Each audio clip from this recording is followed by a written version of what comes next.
बाबा साहब भीमराव अंबेडकर जी की मूर्ति supreme court में नहीं थी।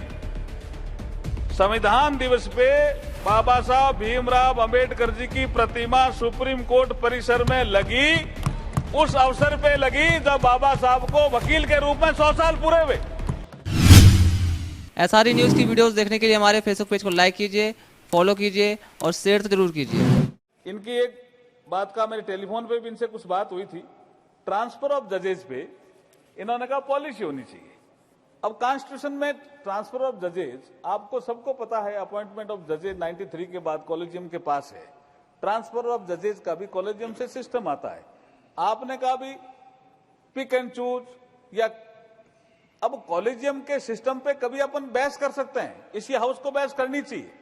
हम तो नेशनल जुडिशियल अपॉइंटमेंट कमीशन लेकर आए थे, आप भी बोले थे, आप बहुत अच्छा भी बोले थे, लेकिन जुडिशियल रिव्यू का पावर सुप्रीम कोर्ट को है। लेकिन उसके बाद आपका जो सुझाव है बहुत अच्छा है कि ट्रांसफर ऑफ जजेस पे there must be a policy. हम इसको स्वीकार करते हैं और आपकी बात को हम जुडिशरी से या चीफ जस्टिस ऑफ इंडिया से वहां कंसल्ट करके कोई अगर पॉलिसी बनती है तो हम इसमें आगे काम करेंगे, इसमें कोई दिक्कत नहीं है। अब आपके भर्तृहरि मेहताब साहब ने बहुत अच्छा बिंदु रखा कि जिनकी यूटिलिटी नहीं है वो एक्ट समाप्त हो रहे हैं। इसी की भी यूटिलिटी नहीं थी 1879 की, लेकिन टाउट को सबने कहा कि भाई कोई ठगी करेगा तो उसका क्या इलाज है, इसलिए हमने इसको इनकॉर्पोरेट किया है। बाकी जो बिंदु आए हैं अधिकतर वो आए हैं कि जो court welfare of the advocate का विषय आया, इंश्योरेंस, चैम्बर लॉयर्स के, सिक्योरिटी, ये सारे विषय आए हैं। नरेंद्र मोदी जी के नेतृत्व में जो सरकार चल रही है, चाहे कोई वर्ग हो, कोई प्रोफेशनल सेक्शन हो, सबका साथ सबका विकास, ये हमारा मूल मंत्र है। तो वकील कैसे पीछे छूट जाएंगे? वकील भी पीछे नहीं छूटेंगे। इंश्योरेंस का विषय मैं खुद डील कर रहा हूं, मैंने राज्यसभा में भी कहा है और अभी संविधान दिवस के अवसर पर मैं सुप्रीम कोर्ट बार एसोसिएशन के फंक्शन में गया था, वहां भी मैं कह के आया हूं कि इंश्योरेंस में अगर आपको कंट्रीब्यूशन देने में कोई दिक्कत है तो आप प्रपोजल लेकर के आइए। सुप्रीम कोर्ट बार एसोसिएशन के लोग जल्दी प्रपोजल लेकर आएंगे। हम मिनिस्ट्री ऑफ जस्टिस में या हमारे मिनिस्ट्री ऑफ लीगल अफेयर्स में जहां भी जरूरत होगी, भारत सरकार पैसे देने में कोई कंजूसी नहीं करेगी। जो प्रपोजल विजिबल होगा, हमारे वकील भी इतने ही प्रोफेशनल हैं जैसे डॉक्टर हैं, उनके लिए कोई सिक्योरिटी का विषय आया तो इनके लिए भी हम कुछ करने के लिए जरूर कुछ न कुछ करेंगे। एक विषय आया कि टेक्नोलॉजी का उपयोग नहीं हो रहा है, मेरे समझ में नहीं आ रहा। 10-12 साल पहले कभी आप कोर्ट परिसर में जाते थे तो आप किसी से पूछते थे मेरी पेशी कब है।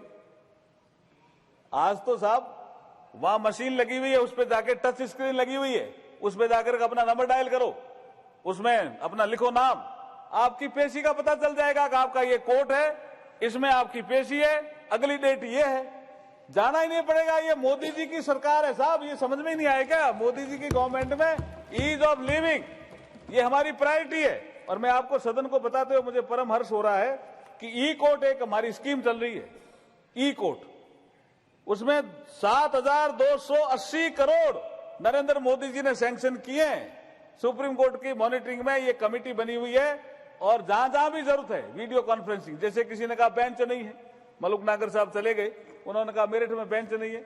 सुप्रीम कोर्ट और हम लोग मिलकर के इस दिशा में काम कर रहे हैं कि क्या वीडियो कॉन्फ्रेंसिंग के माध्यम से हम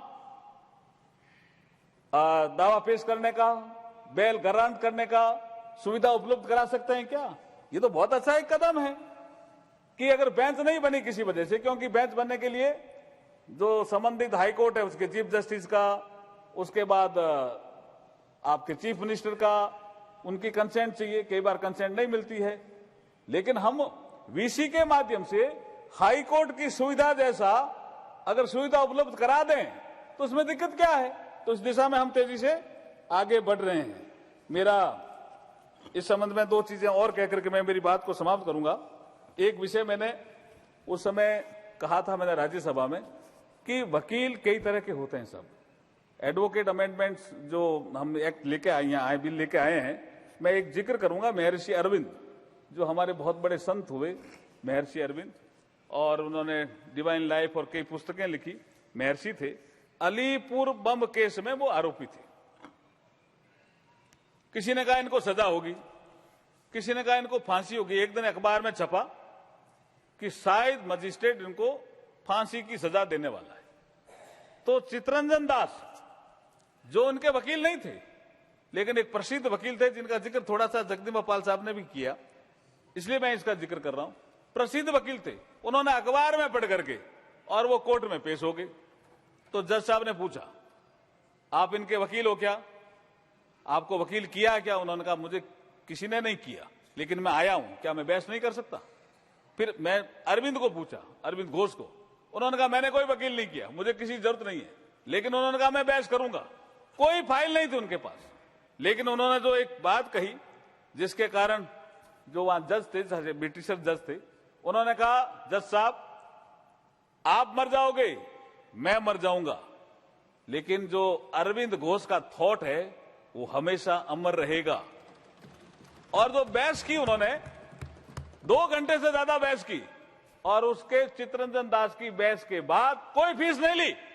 ऐसे भी तो वकील हुए हैं हमारे यहां, कोई फीस नहीं ली। और उस बहस के बाद महर्षि अरविंद को जज ने छोड़ दिया, एक्विटल हुआ।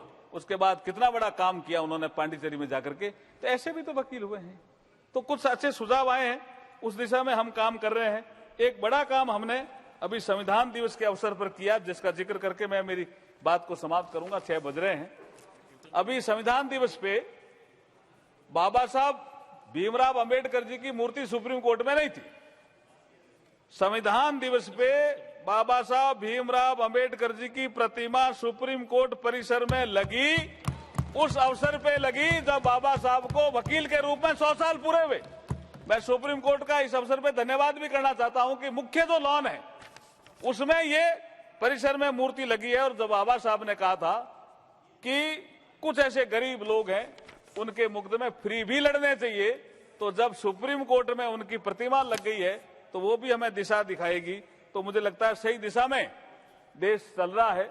और ये जो छोटा सा एक अमेंडमेंट है जिसका जिक्र मैंने आपको कहा चेयरमैन साहब, the advocate amendment bill 2023 as passed by the Rajya Sabha.